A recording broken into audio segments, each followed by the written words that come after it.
Clément Grèze en direct avec Dayot Upamecano. Dayot Upamecano, effectivement, première en Coupe du Monde, première victoire, elle est large. À quel point vous êtes satisfait de cette soirée, Dayot? Déjà, on est très satisfait. Moi, je suis très satisfait de mon match aujourd'hui. Je m'attendais à un gros match aujourd'hui.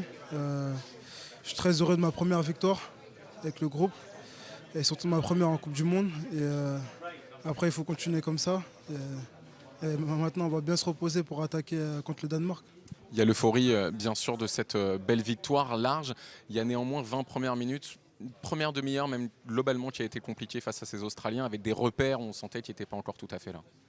Ouais, c'est sûr. Il nous fallait un peu de temps pour se mettre dedans. Mais après, je trouve qu'on a bien fait en deuxième mi-temps. On a marqué plus de buts, on s'est créé plus d'occasions. Et on l'a vu en deuxième mi-temps qu'on est bien revenu. Alors je ne sais pas si vous en avez conscience dans le groupe, mais Olivier Giroud a égalé Thierry Henry aujourd'hui, meilleur buteur de l'histoire de l'équipe de France. Qu'est-ce que vous pouvez nous dire de lui aujourd'hui, qu'on ne sait pas encore? À quel point il est impressionnant, même au quotidien avec vous? Il est très important pour nous, c'est un leader. Comme je dis toujours, on a toujours besoin des leaders. Et lui, il le montre chaque jour sur le terrain. Il a toujours envie de marquer. Et je suis content pour lui. Il y a un gros point noir, Dayot, ce soir, c'est la blessure de Lucas Hernandez. Est-ce que vous l'avez croisé? Est-ce que vous avez des nouvelles à nous donner? Je l'ai croisé, mais on n'en sait pas plus.